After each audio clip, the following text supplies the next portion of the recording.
నేను మీ సీతాశ్రీ. ఇవాళ మన రెసిపీ వచ్చేసి గోబీ 65. దానికి కావాల్సిన పదార్థాలు, తయారీ విధానం చూసేద్దాం రండి వీడియోలోకి. ముందుగా ఇలా క్యాలీఫ్లవర్ తీసుకొని, ఈ 2 మీడియం సైజ్ క్యాలీఫ్లవర్, ఇవి చిన్న చిన్న ముక్కలుగా ఇలా ఒలుచుకుందాం. మరి చిన్నవి కాదు, మరి పెద్దవి కాదు, మీడియం సైజులో ఉండాలి. ఇలా మీడియం సైజుగా కట్ చేసుకొని ఇవి గిన్నెలో వేసుకుందాం. ఇలా పొయ్యి మీద నీళ్ళు పెట్టుకొని ఈ నీళ్ళల్లో చిటికెడు పసుపు, ఒక చెంచా సాల్ట్ వేసుకొని బాగా మరగబెట్టుకుందాం. ఇలా మరిగేటప్పుడు ఈ క్యాలీఫ్లవర్ వేసేసుకుందాం. ఇలా ఈ 2-3 నిమిషాలు ఉడికించుకుందాం. మెత్తగా ఉడకకూడదు, ఊరక కచ్చా పచ్చాగా ఉడకాలి. ఇవి ఈ 2-3 నిమిషాలు ఉడికించుకుందాం. ఇలా లైట్గా ఉడకబెట్టుకుంటే చాలు. ఇంక ఇవి తీసేసుకుందాం. ఎక్కువ ఉడకకూడదు, ఊరక కచ్చా పచ్చాగా ఉడికితే చాలు. ఇంక ఇవి తీసేసుకుందాం. ఇలా శుభ్రంగా వడగట్టుకొని పక్కకు తీసుకొని ఇంక దీనిలో కావాల్సినవి చూపిస్తా. దీనిలో 1 కప్పు మైదా పిండి, మైదా పిండిలో సగం కార్న్ఫ్లోర్, 6 చెంచాలు మైదా పిండి, 3 చెంచాలు కార్న్ఫ్లోర్, 1 చెంచా అల్లం వెల్లిగడ్డ పేస్ట్, 1 చెంచా కారం, 1 చెంచా ధనియాల పొడి, 1 చెంచా మిరియాల పొడి, 1/2 చెంచా మిరియాల పొడి, 1/2 చెంచా గరం మసాలా, తగినంత సాల్ట్ వేసుకొని, తగినంత సాల్ట్, కొద్దిగా దీనిలో ఫుడ్ కలర్ వేసుకున్నాం. అది మీ ఆప్షనల్, మీకు నచ్చితే వేసుకోండి, లేకపోతే స్కిప్ చేయండి. కొద్దిగా ఫుడ్ కలర్,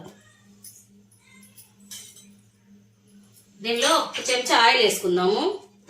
ఆయిల్ వేసుకొని శుభ్రం కలుపుకుందాం. 1 చెంచా ఆయిల్,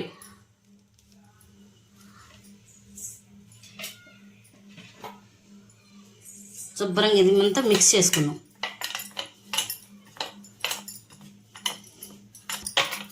ఇలా బ్యాటర్ అంతా కలుపుకుంటూ దీనిలో వాటర్ వేసుకుందాం. ముందు మొత్తం కలుపుకోవాలి. మొత్తం కలుపుకున్నాక దీనిలో వాటర్ వేసుకుందాం.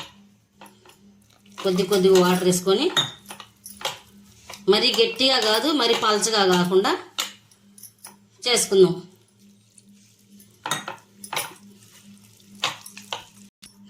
ఇలా కలుపుకోవాలి. చూపిస్తా చూడండి. ఇట్లా ఏలికి పడితే ఇట్లా పట్టుకొని ఉండాలి పిండి. అట్లా ఒకవేళ మీకు జారుగా అనిపిస్తే 2 చెంచాలు మైదా పిండి, 1 చెంచా కార్న్ఫ్లోర్ వేసుకొని కలుపుకోండి. నాకైతే సరిపోయింది. ఇందులో క్యాలీఫ్లవర్ వేసేసుకుందాం.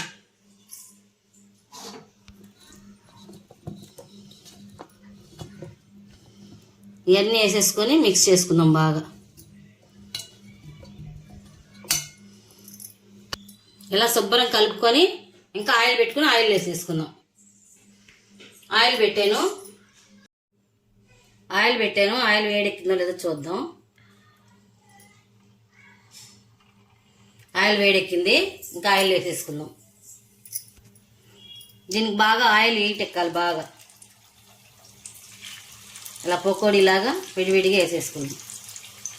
పలచగా వేసుకోండి, మరీ ఎక్కువ వేసేసుకోవాకండి. బాండీకి ఫ్రీగా తిరగాలి లోపల. ఇవి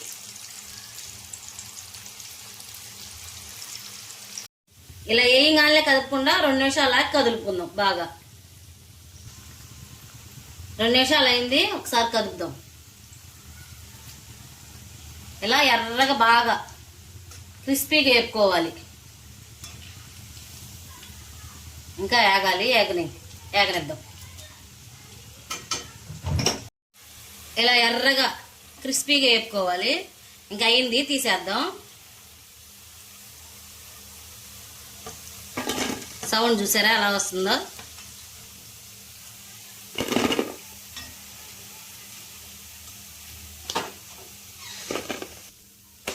ఇలా మొత్తం పక్కకు తీసుకొని, ఇంకా మనకు కొంచెం లాస్ట్లో కొంచెం పిండి మిగిలింది. ఇది దీనిలో పచ్చిమిరపకాయలు ఇలా అడ్డంగా చీల్చుకొని అందులో వేసేసుకొని బాగా ఇది మిక్స్ చేసుకొని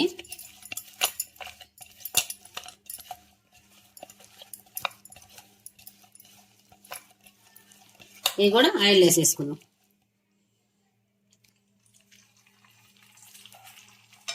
ఇలా వేసుకుంటే ఈ పచ్చిమిరకాయలు బాగా టేస్ట్గా ఉంటాయి. ఇవి కూడా వేపుకుందాం. ఇలా శుభ్రంగా వేపుకొని ఇవి కూడా తీసేసుకొని దీని మీద వేసేసుకుందాం. అయిపోయింది ఫ్రెండ్స్ గోపి 65. నేను చేసిన విధానం మీకు నచ్చినట్లయితే లైక్ చేయండి, షేర్ చేయండి, సబ్స్క్రైబ్ చేసుకోండి.